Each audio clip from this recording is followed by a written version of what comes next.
मी सुद्धा शाळेत असताना खेळायचे कबड्डी आणि नुसती खेळायची नाही तर मी माझ्या टीमची कॅप्टन सुद्धा होती. राहू द्या दादासाहेब, काय ना मला कुणीच हरवू नाही शकत. आणि ही गावाकडची गावंढळ मुलगी तर अजिबातच नाही. श्रीकांत सर, राहू द्या ना. कमळी तिच्या आबांसाठी औषधं घ्यायला आली आहे इकडं. ती उद्याच जाणार आहे गावाकडं. होय, जरा घाईनं आलोय. नाही नाही नाही कवळी, खेळाडूंनी अशी खेळातनं कधीच माघार घ्यायची नसते. तू खेळाडू आहेस हे तुझी नजरच सांगते का मला? नाही आता मला बघायचंच आहे तू कबड्डी या खेळात किती निपुण असते. ठरलं तर बघ, उद्या सकाळी तुझी आणि दामिनीची कबड्डीची मॅच होईल.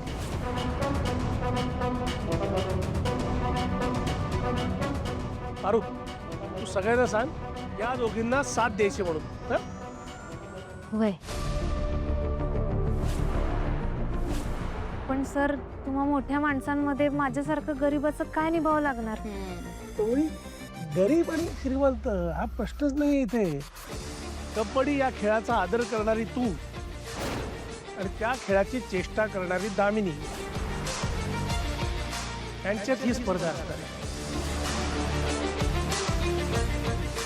आणि उद्या विजय होणार आहे तो या खेळाचा. कमळी, श्रीकांत सर म्हणतात तर खेळ ना तू. हं. बरं ठीक आहे, मी तयार आहे कबड्डीची मॅच खेळायला.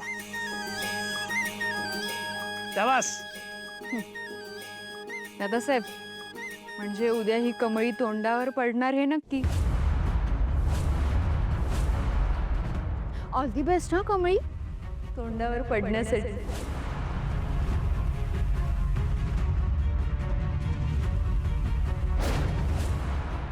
नको, लक्ष नको दिवस, तयारीला लाग. All the best. कमळी, चल तुला स्वयंपाकघर दाखवते. चल.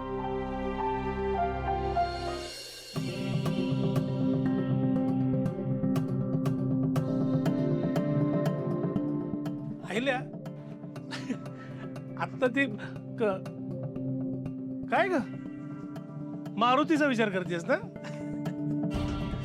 खरंच ग, पण मारुती इतकी वर्ष आपल्या बरोबर राहतोय, आपल्याकडे काम करतोय, पण आपल्या कधी लक्षातच आलं नाही की तो नाराज काय.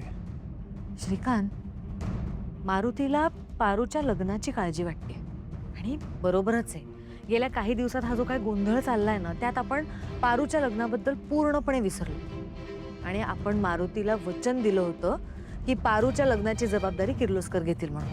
हो ग, मला काय वाटतं, आपण शुभमंगल मॅरेज ब्युरो मधल्या मिसेस काटकर आहेत ना, त्यांना बोलावून घेऊ. ते पारूसाठी योग्य ते स्थळ सुचवतील आणि त्याच वेळेला मारुती आणि पारूला सुद्धा बोलवून घेऊ. म्हणजे कोण मुलगा आहे, कसा आहे, हे सगळं समोरासमोर लक्षात येईल ना. क्या बात आहे, मस्त आयडिया आहे. आपण करूया त्यांना फोन.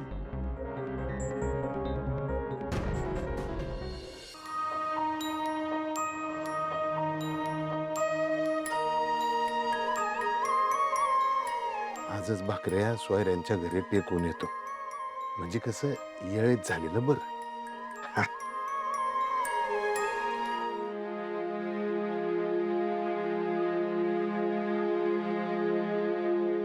बा, काय करतोयस तू? तू राहू दे ना, मी करते स्वयंपाक. वय बाजू. तुला काय वाटलं मी तुझ्यावर रागवलोय म्हणून स्वयंपाक करतोय? तसं नाहीये. हे बघ, या ज्या भाकऱ्या करतोय ना मी, ते आपल्या सोयऱ्यांच्या घरी पाठवणार आहे. बा, अरे काय काय गरज आहे या समद्याची? हल्ली कुणी करतं काय समद? अगं पारू, रीत असते ती. आता तुला तर माहितीये आईला मॅडम रीती भाती केवढ्या मानतात. आणि हे बघ, तुला आई नसली म्हणून काय झालं, ह्या रीती भाती करण्यात मी कुठं कमी पडलो नाही पाहिजे. तू अजिबात काळजी करू नको. ह्या वेळेला समधी कसर भरून काढणार आहे मी. हा मामा, काय अरे वा, आज काय पिठल्या भाकरीचा बेत आहे का? होय होय. ग्रेट.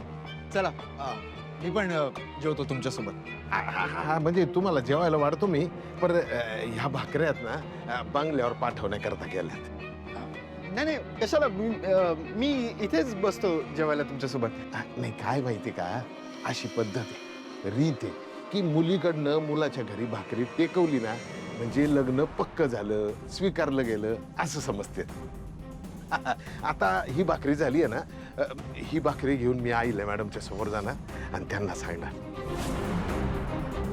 ही माझ्या घरची रोटी आणि ही माझी बेटी, ही आता इथून पुढे तुमच्या हवाली.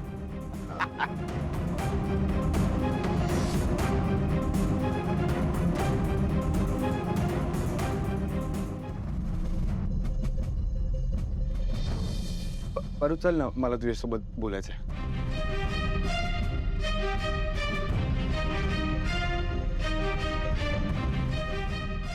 अगं माझ्याकडे काय बघते, त्यांचं काम असेल काहीतरी महत्वाचं.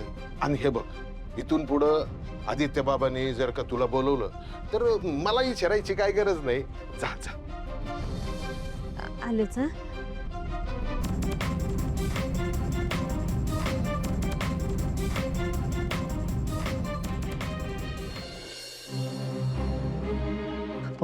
आदित्य सर, बा आता काय ऐकणार नाही. बा आता बंगल्यात भाकरी टेकवायला आल्याशिवाय गप्प बसणार नाही.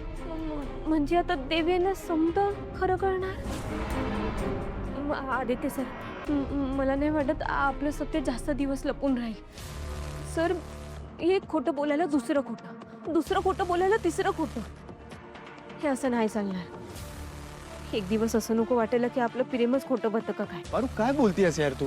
आदित्य सर, माझं ठरलंय. काय? मी आता देवयाईंसोबत खोटं बोलणार नाही. अरे पण सर, माझं मन मला खात राहत आहे, झोप लागत नाही मला रात्रभर. हे बघा, मी माझ्या देवयाईंना फसवण्याचा विचार बी नाही करू शकत. माफ करा मला आदित्य सर, पण आता आपल्या नात्याचं जे काय बी होईल ना ते आपल्या घरच्यांनाच ठरवलं. म्हणजे आपल्या हातात काय बी नाही.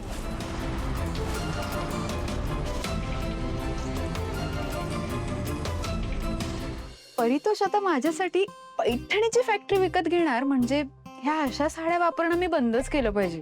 मी ना छान छान पैठणी साडी नेसली पाहिजे, म्हणजे जरा बिझनेस पार्टनर असल्याची फिलिंग येईल मला. आत्या बिझी आहेस का ग? आता मी परितोषची बिझनेस पार्टनर होणार आहे म्हणजे बिझी तर असायलाच हवी. मला सुद्धा सवय करून घ्यायला पाहिजे बिझी असण्याची. अगं एवढा सोपा प्रश्न विचारलाय, त्यात पण काय विचार करतेस तू? हो किंवा नाही एवढीच उत्तर असू शकतात ना. नाही नाही, नेमकी कशात बिझी आहे ना याचा विचार करत होते. ठीक आहे, असू दे, मी बिझी. मला सांग, तुझं काही काम होतं का? मला ऍक्च्युली कडकडीत भूक लागलीये. नाही आणि काय आहे, मी सतत परदेशात फिरत असतो ना, त्यामुळे मला आपलं ऑथेंटिक इंडियन फूड मिळत नाही. म्हणजे आपलं मराठमोळं जेवण, खास करून पिठलं भाकरी. म्हणून मी इव. ऐक ना परितोष, तू आता मोठा बिझनेसमॅन आहेस. मी तर म्हणते तू हे सगळं महाराष्ट्रीयन पिठलं भाकरी वगैरे नको खाऊ. तू ना तू कॉन्टिनेंटल, चायनीज आणि काय असतं बरं, इटालियन, असं काहीतरी फूड प्रेफर कर. आत्या, माझं आपलं मराठमोळं जेवण करूनच पोट भरतं. मला देणार आहेस का नाही एवढं सांग. आता मी याची बिझनेस पार्टनर होणार आहे, मग मला पार्टनरशिप साठी एवढं तरी केलंच पाहिजे. अगं कसला विचार करतेस तू? पिठलं भाकरीच मागतोय ना तुझ्याकडे. हो हो, देणारच आहे. तू एक काम कर, तू तुझ्या रूम मध्ये जाऊन आराम कर. मी आपल्या मोलकर्णीला सांगते तुझ्यासाठी छान पिठलं भाकरी बनवायला गरम गरम. Perfect, thank you. आता याच्यासाठी त्या भिकारड्या पारूशी बोलावं लागेल.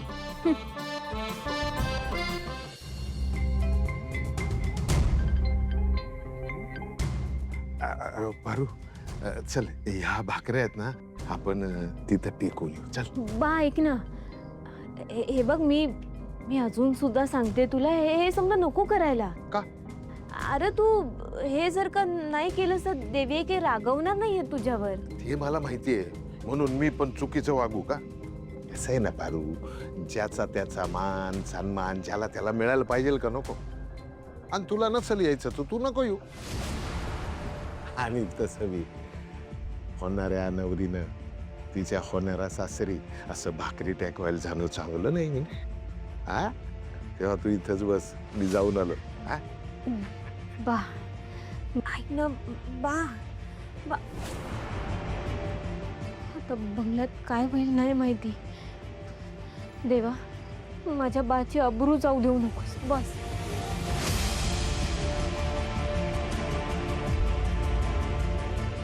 एकदा वेळापत्रक शिक्षकांना दाखवून घे हा आणि त्यांना इतर कुठलीही कामं लावायची नाहीत. खरंय. हो आई, तुम्ही अजिबात काळजी करू नका. तसंच ठेवलंय वेळापत्रक. आणि उद्या शिक्षकांना पण मी दाखवून देईन. त्यांच्या कन्व्हिनियन्स नुसारच होऊ देत सगळं. फक्त एक गोष्ट मी लक्ष देईन तुम्ही सांगितल्याप्रमाणे की शिक्षक इतर कुठल्याही कामात गुंतून राहू नये. आणि आत्ताच काही प्रश्न असतील तर ते सॉल्व्ह करून घ्या शाळा सुरू होण्याच्या आधी. काय रे मारुती काय आणलेस हे? हाव मी गरीब माणूस मी काय आणणार आहे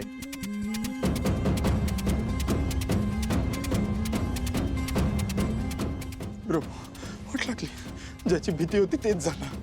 काय झालंय? मारुती मामा भाकरी घेऊन आलेत. बेसिकली काय आहे की मुलीकडच्यांनी मुलाकडे भाकरी घेऊन जायचं असतं आणि मुलाकडच्यांनी ती भाकरी जर स्वीकारली तर त्यांना त्यांची मुलगी पसंत आहे किंवा त्यांनी ती मुलगी स्वीकारली याचा अर्थ असा होतो. आता जर मारुती मामांनी ती भाकरी आईसमोर ठेवली तर आईला 100% कळणार आहे की मारुती मामा ती भाकरी कशासाठी घेऊन आला. आणि हे तू आत्ता सांगतोयस मला? अरे मी आधी सांगितलं असतं तर काहीतरी जुगाड करता आला असतं ना. गेलो होतो मारुती मामांकडे ते भाकऱ्या बनवत बसले होते. मी काय करू? थांब मी काहीतरी करतो. नाही बस खूप खोटं बोललोय आपण. मला आता हे खोटं सहन नाही होतंय. अजून नको खोटं बोलायला. ए बाबा थांब, ती वेळ नाहीये होप सोडायची. हा हे असं कळलं ना आईला पारूचं आणि तुझं नातं तर ती कधीच नाही स्वीकारणार तिला. थांब बाबा. पारूचंही तेच म्हणणं आहे की आता आपल्या नात्याचं जे काय व्हायचं ते घरच्यांनाच ठरवते. प्रीतम तू आणि प्रियाने मिळून आमच्यासाठी खूप काही केलंय. आता नको बस. दादा ही वेळ नाही, आता जाऊया आपण तिथे. ऐक नको इथेच थांबूया. अरे ऍटलीस्ट इथून तरी बघूया. समज कसं रीतीप्रमाणे व्हावं म्हणून घेऊन आलोय. आहे आमच्या गावाकडची रीत आहे ना म्हणून मी माझ्या घरची भाकरी आणि सोबत पिठलं पण घेऊन आलोय.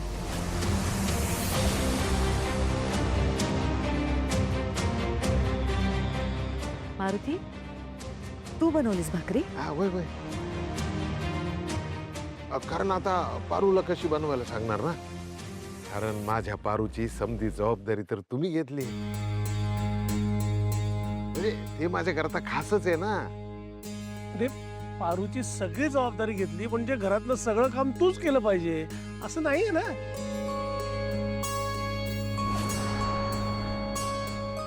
एवढं प्रेम करणारा बाप पहिल्यांदा बघतोय मी. खरंय. जे आहे ते तुमच्या समोर आहे. ही भाकरी जर तुम्ही स्वीकारली तर माझ्या मनाला समाधान वाटेल. मारुती पारूची जबाबदारी आम्ही स्वीकारली आहे पण सगळ्यात महत्वाचं हे आहे की आमचं सगळ्यांचं पारूवर प्रेम आहे. तिचं भलं व्हावं म्हणून तर आम्ही हा निर्णय घेतलाय. बरं मारुती उद्या कुठेही जाऊ नकोस. माझं महत्वाचं काम आहे तुझ्याकडे. वय वय आता मी कुठे जाणार? अख्खं आयुष्य तुमच्या पायाशीच तर जाणार आहे. तुम्ही मला बोलवा लगेच धावत येईन पळत येईन. कसं आहे ना मी गरीब आहे खूप काही नाही करू शकणार पण जेवढं करता येईल तेवढा प्रयत्न नक्की करणार. मारुती तू बाकीच्या गोष्टींचा विचार करू नकोस. तू तिच्या लग्नात फक्त कन्यादान कर आणि हसत हसत पारूची पाठवणी कर. ती सुखात कशी राहील ह्याची जबाबदारी आमची. वय वय म्हणजे माझ्या घरची रोटी आणि बेटी दोन्ही पण तुम्ही स्वीकारलं असं समजू ना.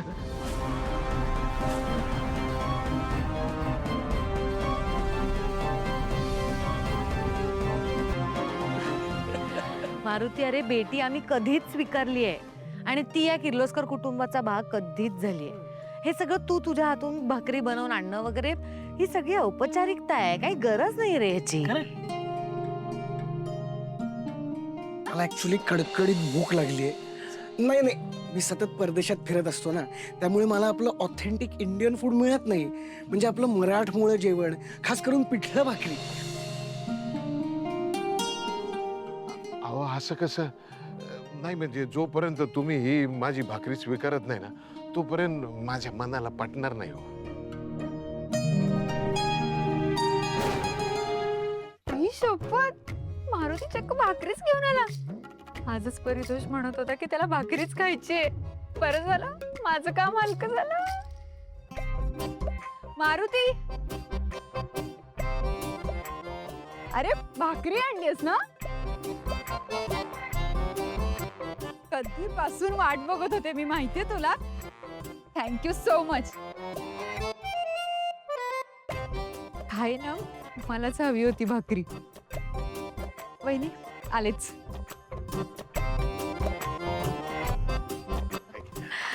झालं समाधान. आपण आता येऊ का मी? मारुती पण नाही प्रथिड आहे. हो ना.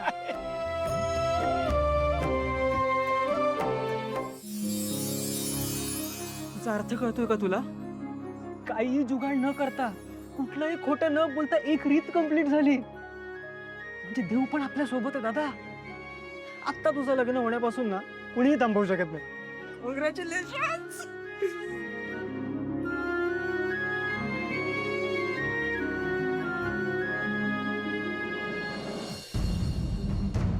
तिकडे बंगल्यात काय झालं असेल नाही माहिती. बाला समजा खरं कळलं असेल का? देवी यांनी बाचा अपमान तर केला नसेल ना? देवी आई बा सोबत कशा वागतील, कसं बोलतील, काहीच सांगता येत नाही. अरू हा? काय झालं तिकडं? काय झालं म्हणजे? समधी रीत पूर्ण करून आलो मी. म्हणजे त्या भाकऱ्या आहेत ना, सोयऱ्यांच्या घरी टेकून आलो. काय? हा. त्यांनी भाकरी घेतली? का नाही घेणार? अरे बाबो, तुझं केवढं कौतुक आहे त्यांना. आईला मॅडम तर म्हणाल्या, अरे किर्लोस्कर घराण्यानं पारूला कधीच स्वीकारलंय, आणखी काय पाहिजे?